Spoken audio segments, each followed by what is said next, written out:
Kahit ano pang sabihin nyo, hindi ako papayag na i-confine si TJ sa isang institusyon. Anak, anong gagawin mo dito, ha? Papanuurin mong lumalay asawa mo. Kinaya ko naman ng ilang taon, Nay. Kakayanin ko pa. Nay, may sinumpaan din kami ni TJ. In sickness and in health. Tutuparin ko yung sumpaan na yun. Hindi ko siya iiwan. Anak, isipin mo naman yung sarili mo. Meron ka pang anak na dapat pag-ukulan ng atensyon. Nay, hindi ko naman nakakalimutan yun eh. At huwag niyo na akong alalahanin. Kakayanin ko naman eh. Magpapahinga ako, matutulog lang ako. Kakain ako ng maayos. Kakayanin ang katawan ko, alagaan yung mag-ama ko. Pero hindi ako papayag na iwan na lang si TJ sa nurse o sa kahit sino mang doktor. Joanna, anak, hindi pababayaan ng mga doktor at nurse ang asawa mo. Sigurado ako, anak. Paano naman tayo makakasiguro, Tay?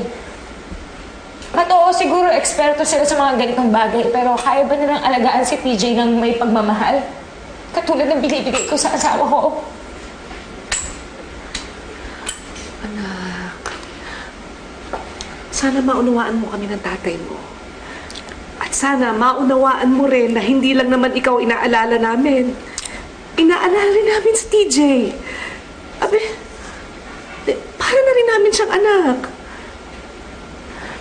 Isipin mo ha, paano kung maulit yung atake niya at magpanik ka? Paano kung mabalian siya ng buto o atakihin sa puso? Anak, maaagapan mo ba siya kung mag-isa ka lang dito?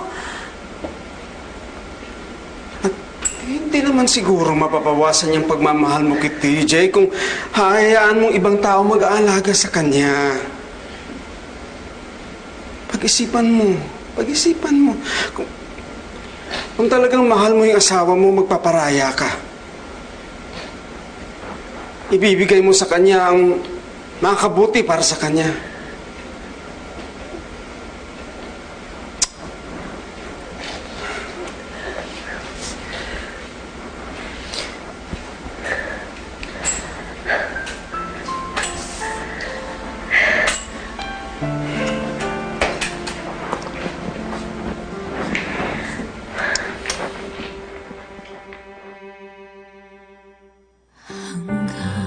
Saan aabutin ang iyong lakas?